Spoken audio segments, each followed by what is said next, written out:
বিরোধী দল কে আসলে বলুন তো এই মুহূর্তে? এই মুহূর্তে বিরোধী দল কে?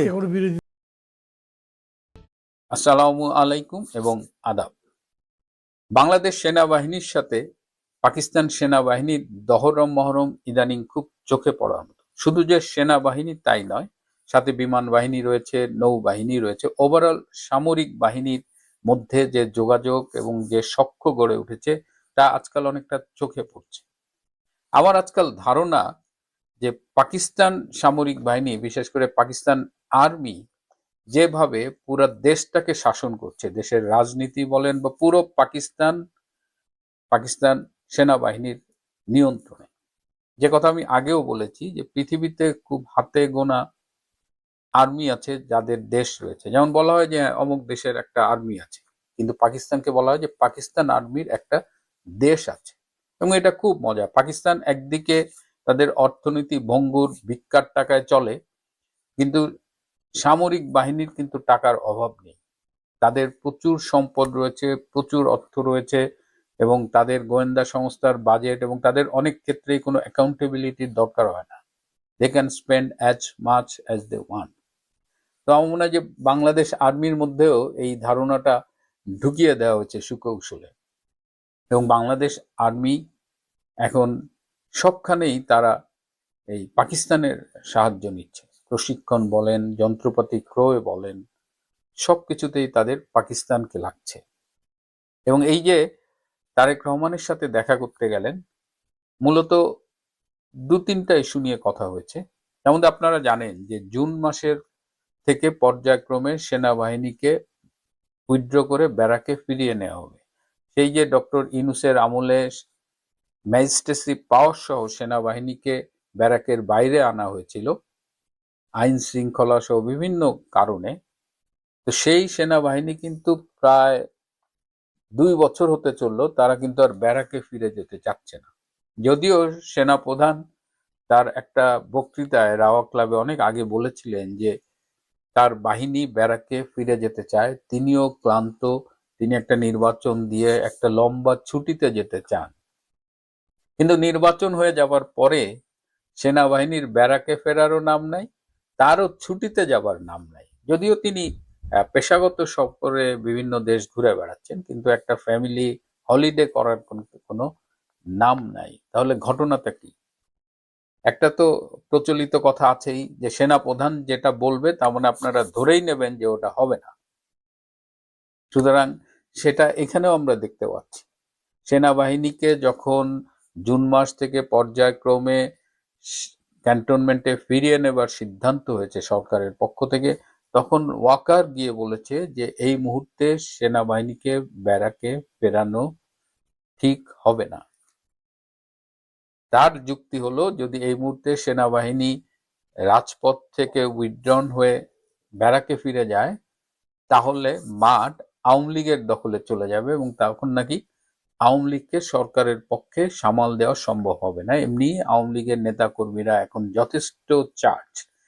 দেশে যখন কথা বলি, আগেও যখন 6 মাস আগে কথা বলতাম, অনেকেরই অনেক রকমের হতাশা ছিল, ভীতি কাজ করতো কারো কারো মধ্যে। কিন্তু এখন আমি জানি না, দেশে আওয়ামী লীগের নেতাকর্মীদের সাথে কথা বললে কোত্থেকে যে তারা এত কনফিডেন্স পায়, আমি খুব অবাক হয়ে যাই।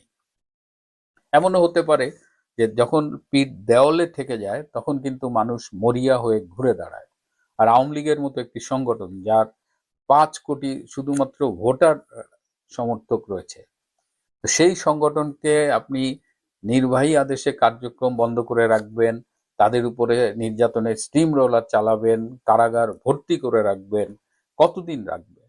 এখন তো আওয়ামী লীগ নেতাদের সাথে, কর্মীদের সাথে কথা বললে শেষে দেখি সবাই এটা একটা এখন আবার নতুন করে চালু হচ্ছে, সবাই জয় বাংলা বলে শেষ করে।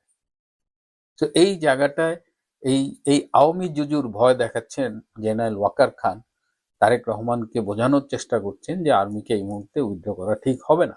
কিন্তু একটা যে রকমেরই নির্বাচন হোক, একটা নির্বাচিত সরকার, সে বলেছে সে উইথড্র করতে চায়, এবং এটা নিয়ে যথেষ্ট সমালোচনা হচ্ছে সরকারের মধ্যে। আবার দলের মধ্যে এই চাপও আছে যে আর্মি এই ব্যারাকের বাইরে থাকলে তার দলের অনেকের আবার চাঁদাবাজি সহ নানান রকমের অপকর্ম করতেও নাকি অসুবিধা হয়। সুতরাং এটা যে শুধু আওয়ামী লীগ ঠেকানোর বিষয় না, বিএনপির অনেকেও মনে করতেন যে আর্মির উপস্থিতিটা তাদের রাজনৈতিক কার্যক্রম মানে চাঁদাবাজি দান্দাবাজি এগুলোর জন্য একটা সমস্যা হয়ে দাঁড়িয়েছে। Whatever the reason, Waqar Khan জানিয়েছেন এই মুহূর্তে আর্মিকে উইথড্র করা ঠিক হবে না। মোরাললেস বলতে গেলে বলা যায় যে আর্মি এই মুহূর্তে ফিরে যেতে চায় না।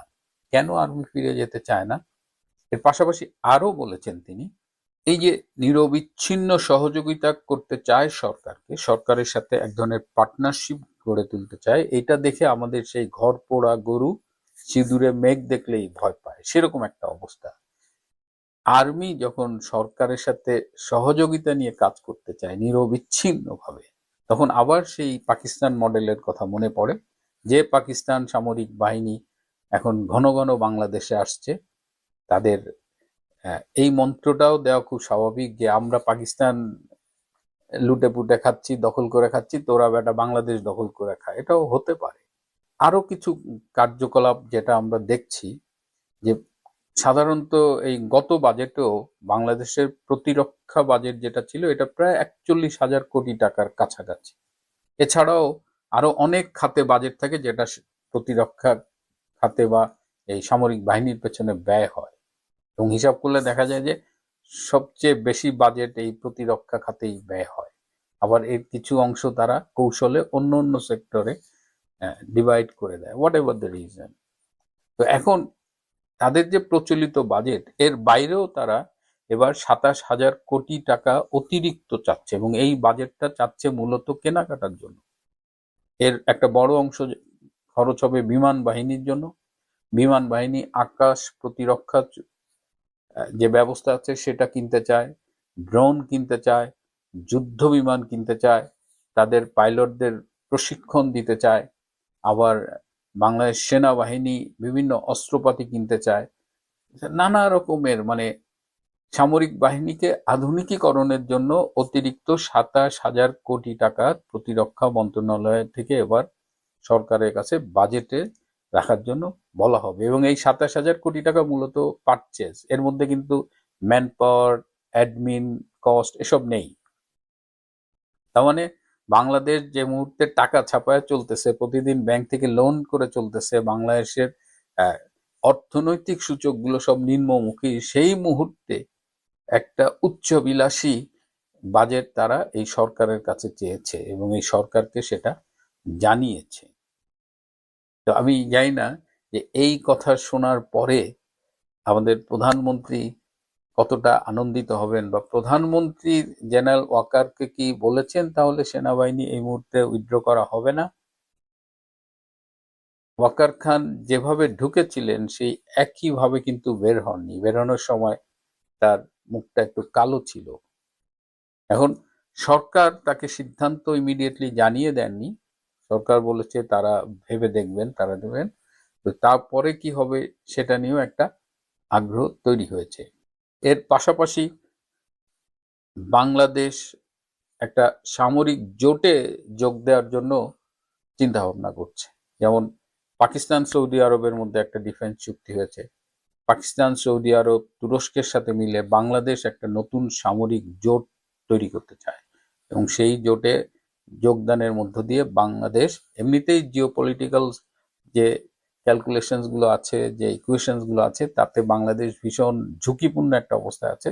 তার মধ্যে এই মুহূর্তে আবার অনেকে ধারণা করেন এটাও পাকিস্তানের প্ররোচনায় আমাদের সামরিক বাহিনী ভাবছেন যে তারা একটা নতুন সামরিক জোটে যোগ দেবেন, এবং সেই সামরিক জোটে যোগ দেওয়াটা বাংলাদেশের জন্য আদৌ মঙ্গলজনক হবে কিনা এটা নিয়ে কিন্তু নিরাপত্তা বিশ্লেষকরা ইতিমধ্যেই উদ্বেগ প্রকাশ করেছে।